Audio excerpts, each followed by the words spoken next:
Bagian 5. Mereka sungguh ada main. Jadi apa yang membuatmu menyukai suami saya? Tanyaku serius yang seketika membuat wajah Mona dan Mas Angga terlihat terkejut. Mas Angga dan Mona sekilas nampak berpandangan dengan kegugupan, membuatku semakin yakin kalau di antara mereka benar ada apa-apanya. Namun akhirnya aku terkekeh melihat ekspresi mereka yang sudah semakin terlihat tegang. Saat melihat mereka berdua tadi, aku bisa saja langsung melabrak, tapi mencoba berpikir positif, mungkin tadi ada apa yang kulihat hanya sebuah kesalahpahaman. Aku perlu bukti yang kuat, jangan sampai melakukan tindak yang bodoh hingga merugikan diriku sendiri. Maksudku menyukai Pak Angga sebagai rekan kerja. Senyumku kembali terkembang. Melihat Mona yang nampak salah tingkah tersebut, keduanya nampak bernapas lega. Mbak, bikin deg-degan aja, kirain apa? Ucap Mona terlihat meneguk saliva, lalu memaksa tersenyum. Iya, sayang kamu bikin deg-degan aja, ucap Mas Angga ikut-ikutan protes, lalu tersenyum yang bisa kurasakan disertai kecemasan. Aku kembali tertawa. Kalian kenapa sih kayak tegang gitu dengar pertanyaanku? Gak kok biasa aja, lak Mas Angga. Sementara Mona hanya tersenyum kikuk.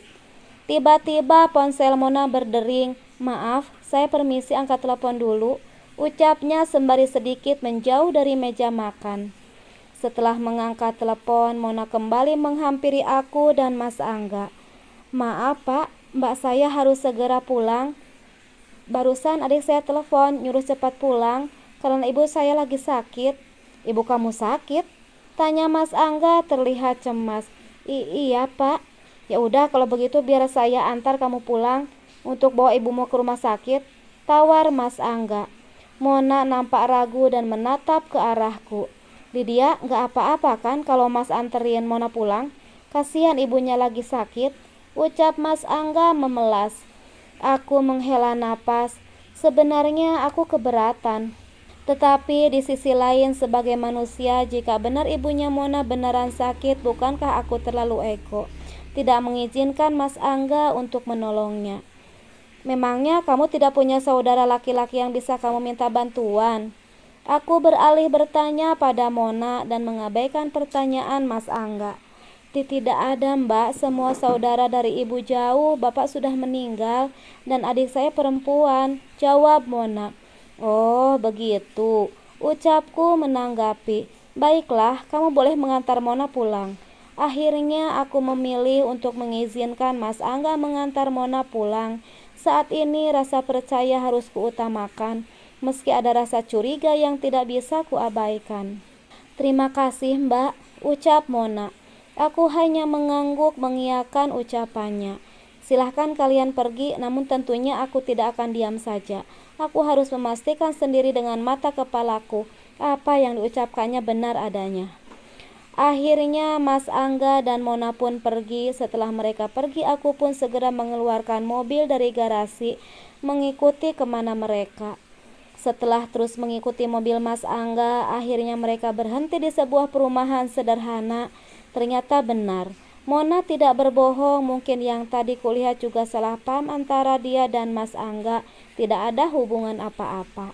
Mona pun turun dari mobil Mas Angga. Tidak lama kemudian Mas Angga pun ikut turun dan mereka pun masuk ke dalam rumah. Tidak ada yang aneh. Aku tersenyum merutuki kebodohan diri, merasa terlalu berpikir negatif terhadap Mas Angga. Aku pikir sebaiknya aku pulang sebelum Mas Angga pulang dan curiga kalau aku mengikutinya. Aku menyalakan mesin mobil. Saat akan menginjak pedal gas, aku melihat Mas Angga keluar dari rumah diikuti Mona, dan sesuatu yang kulihat itu benar-benar membuat jantungku rasanya mau copot. Dengan mesranya mereka cipika-cipiki di depan pintu. Tanganku gemetar mengambil ponsel dan merekam apa yang mereka lakukan untuk sebagai bukti. Lalu dengan gerakan manja, Mona menadahkan tangannya meminta uang pada Mas Angga. Terlihat Mas Angga pun tersenyum dan mengeluarkan dompet, mengambil beberapa lembar uang warna merah dan menyerahkannya pada Mona. Setelahnya Mas Angga mengacak-ngacak rambut Mona dengan sayang. Mona pun kembali mencium pipinya Mas Angga. Astagfirullahalazim. Bibirku gemetar mengucap istighfar. Aku tidak ingin percaya dengan yang barusan kulihat. Kenapa mereka sepertinya begitu akrab? Dan aku baru sadar kalau Mona sudah berganti pakaian dengan pakaian yang sangat seksi. Apa benar di antara mereka ada main? Dan apa benar Mona adalah rekan bisnis Mas Angga? Kalau iya, tidak mungkin minta uang sama Mas Angga kayak gitu. Rasanya aku ingin turun dari mobil dan melabrak mereka. Tetapi hati nuraniku melarang. Tunggu saatnya tiba. Aku harus mengumpulkan banyak bukti. Awas saja kalau sampai kamu ketahuan bermain gila di belakangku, Mas, aku tidak akan tinggal diam. Tunggu, bukankah tadi katanya ibunya sakit dan akan dibawa ke rumah sakit? Tega kamu, Mas, menodai kepercayaanku selama ini.